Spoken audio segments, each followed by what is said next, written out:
State of the Nation.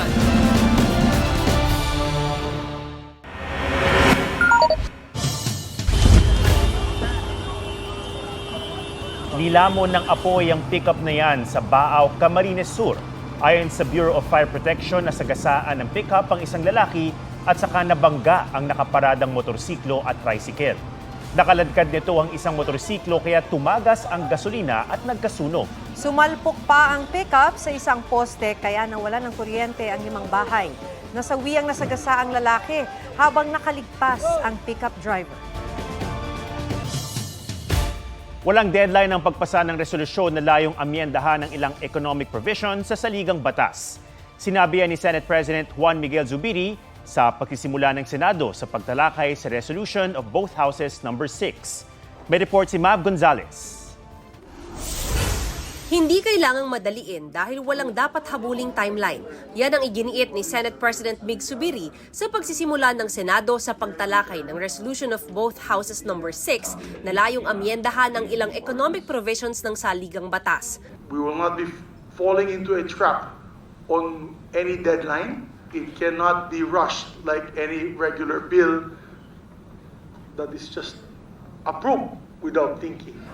Sa isang pahayag, sinabi ni House Deputy Speaker J.J. Suarez na naniniwala silang tutuparin ni Zubiri ang pangako niya sa Pangulo na aaprubahan ng RBH 6 bago ang Holy Week break ng Kongreso sa Marso. Siniguro ni Senador Sonny Angara na namumuno sa pagdinig na economic provisions lang ang pag-uusapan, partikular ang foreign participation sa public services, advertising at edukasyon. Wala raw term limits ng mga politiko na usapin sa RBH 6. Huwag natin isipin na ito ay isang milagro na pag pinasa natin ay darating bigla at kakatok sa ating mga pintuan ang mga mamumuhunan at mga negosyante dahil maraming factors po yan.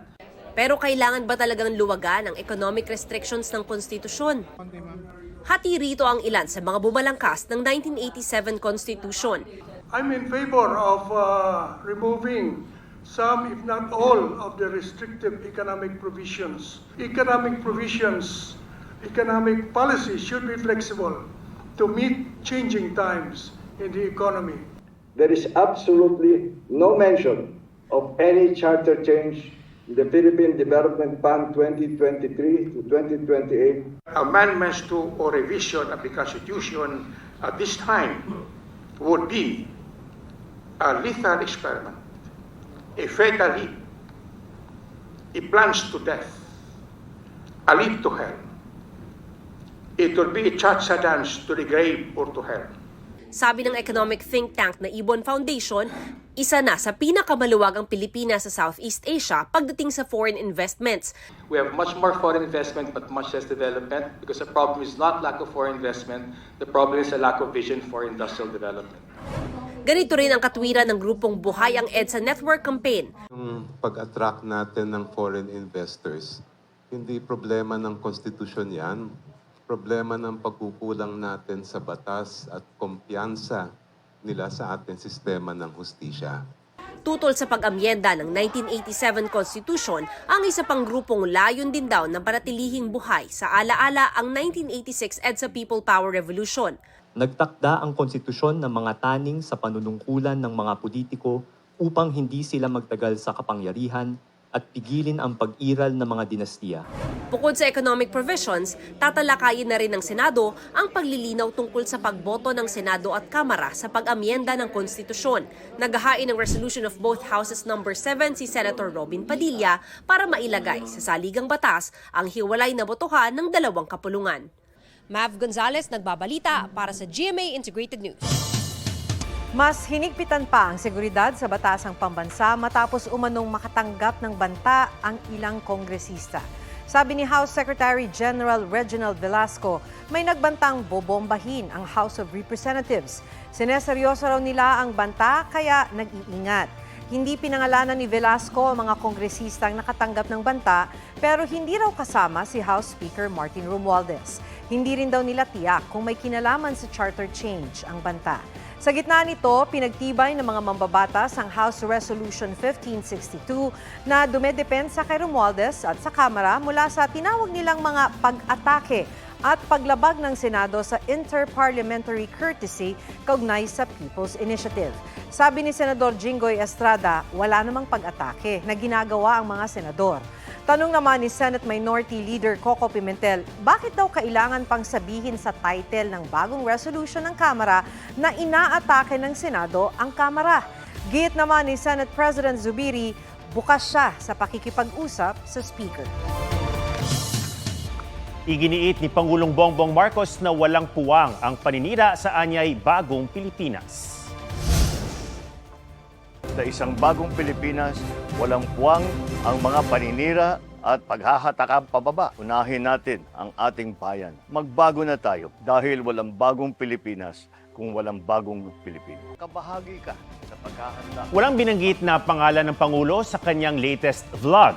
Pero matatanda ang inakusahan siya noong nakaraang linggo ni dating Pangulong Rodrigo Duterte ng pagiging isa umanong drug addict. Hindi na pinatulan ng Pangulo ang akusasyon at ang hamong magpa-drug test sila ni Duterte.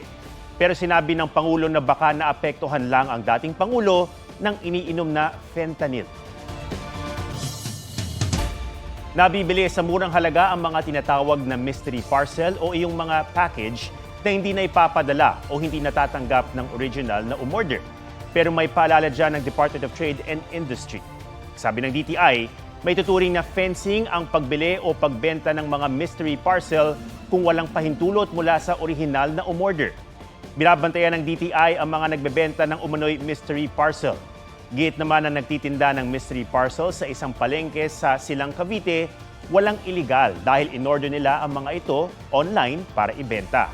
50 pesos ang kanilang benta sa mga mystery parcel na binili nila online ng 45 pesos. Tanggal na rito ang sticker kung saan nakalagay ang pangalan at address ng original recipient.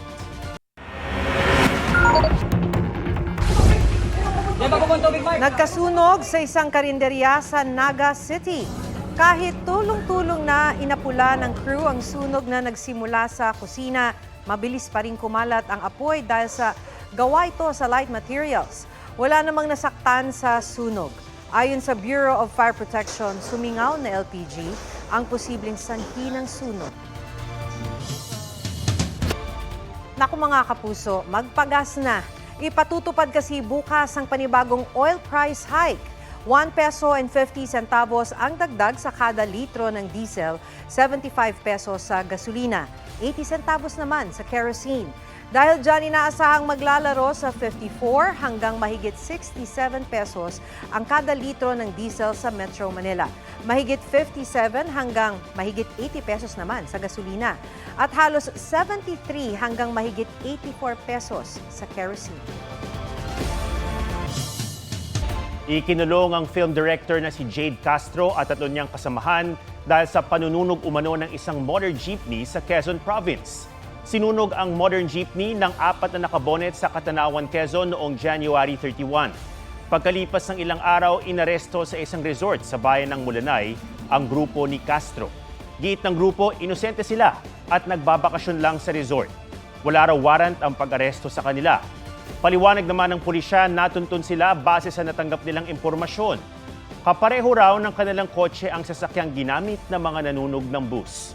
Walang ibang paliwanag ang pulisya sa basihan ng kasong arson na isinampa laban sa grupo ni Castro.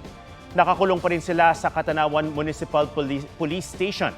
Nananawagan ng Directors Guild of the Philippines at UP Film Institute sa agarang pagpapalaya kay Castro. May dugong Pinoy ang 4 na bagong talagang judge sa California. Magsisilbing judge ng Los Angeles County Superior Court sina Cristina Legaspi, Lori Mendoza at Brian Clavecilla. Magsisilbi ring Superior Court Judge ng Orange County si Clavecilla. Nito lang Enero, itinalagang Superior Court Commissioner ng Los Angeles County si Christine Gono.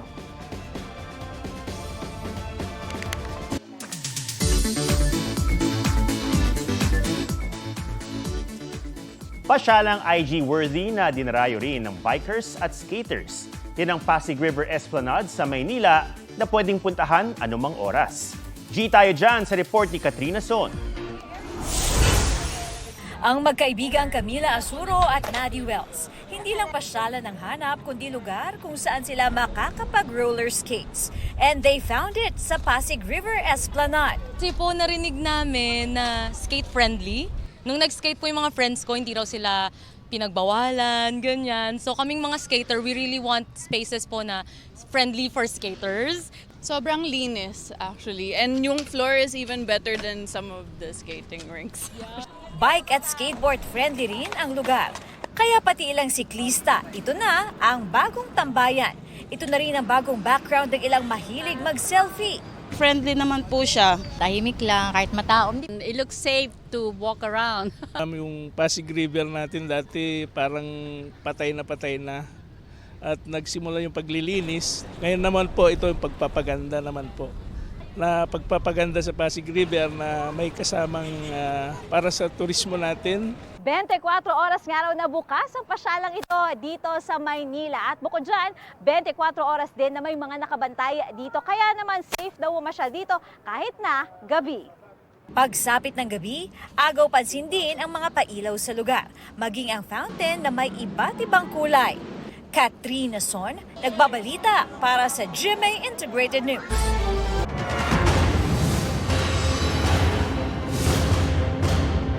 Nadulas, bumangga sa gilid ng kalsada at nagpagulong-gulong ang kotseng yan sa Oregon sa Amerika.